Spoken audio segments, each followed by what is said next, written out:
discharged for being non-binary, but I'm still in, and I've earned this uniform, so I will wear it to protest if I want. Watch! They'll come for you! You're down! I know you hear me! You're part of this!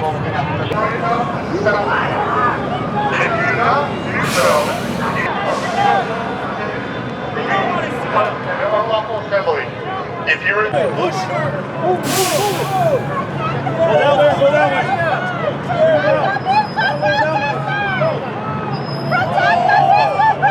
Protect the people! Proud for yourself?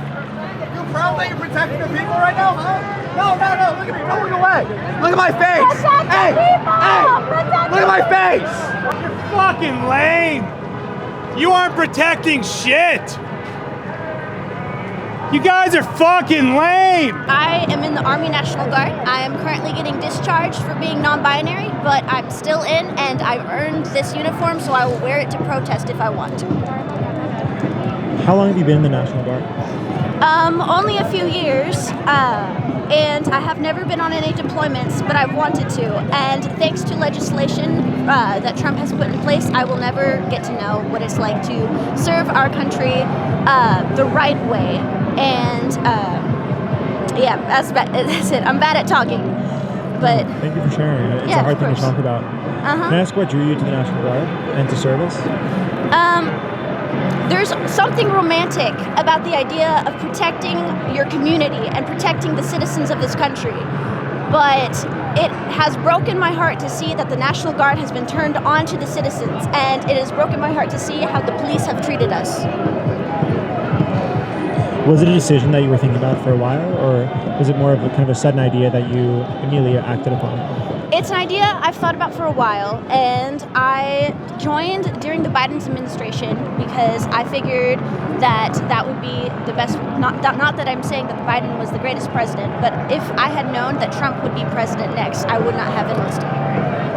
Yeah. Can you walk me through the process of training for the National Guard and what the process of finding perhaps a community inside of it has looked like? What has your experience been like? Have you been stationed here in Los Angeles? No, I'm from Kansas. Basic training, you go. So each branch has its own form of basic training. Basic training for Army is going to be the same whether you're Reserve, National Guard, or active duty. So I went to basic training at Fort Leonard Wood, Missouri, and then I did my additional training, which is called AIT, at Fort Jackson in South Carolina. I am a 42 Alpha, so I'm a pencil pusher. I'm not active duty, and I'm not a real one of those G.I. Joes, but I am a soldier. I did do my time training, and I believe that it is my responsibility to stand up for my community whenever I can. Did you feel welcome as a trans individual in the National Guard? No, not really. And in Kansas, I definitely didn't feel safe. I had to move to California just to exist peacefully. I was living in Pittsburgh, Kansas, and there was only one space to be gay, basically, and MAGA showed up with guns and forced us all to go home. So, Quit your job! Los Angeles has been better. Quit your job! What was that space? What? What was that space in Kansas that It was like a coffee house. It was a coffee house, and we would have drag readings and whatnot. And it was nice whenever we got to express ourselves. Quit your job! Quit your then what happened? You said some people showed up to counter protest. What did that look like? We had a bunch of older gentlemen show up with their hunting rifles and telling us that if we didn't go home, that they would shoot us in self-defense because we were forcing the gay on them. So everyone went home. Because obviously we weren't armed. Losers, just standing there. Yeah, there's that. That's all I got there. Yeah, thank you for telling me. Murderers! Yeah, of course. Terrorists! What was the changeover of the administration like for you as a member? Oink, oink, oink. Say again? What was the changeover administrations from the Biden administration to the Trump administration? What did you notice in how your service and your role changed? Hey, doing that shit for the paycheck! Trump was inaugurated, they had to beg people in my unit if they would go to DC to ensure his safety, because they could not get any other soldiers to go up to DC for the inauguration. After the inauguration, we've noticed that the concerning individuals who appeared to be racist started to get more defiant, and their conversation often surrounded the propaganda Americans have been fed. We're told that it was a war place in Los Angeles, and that National Guard needed to be deployed, whereas the more liberal ones said that it was peaceful protests, and that is what this is. It's just a peaceful protest. You know? What has the process of discharge looked like? A lot of hurry up and wait. I still don't know where I am with the discharge process. Whenever you're doing discharge, they pull out a packet. And since my discharge was because of gender identity and the new legislation surrounding that, even the officers did not know what quite to do. And I had a couple drills after the discharge paperwork started, but after that they told me to basically just stay home and not come in. And so where is that process as it exists today, on Friday, January 30th? Unfortunately, I don't know. I haven't been in since, I want to say October. October was the last time I went into drill. But what has been made painfully aware is that this new legislation attacks women and females in the Army.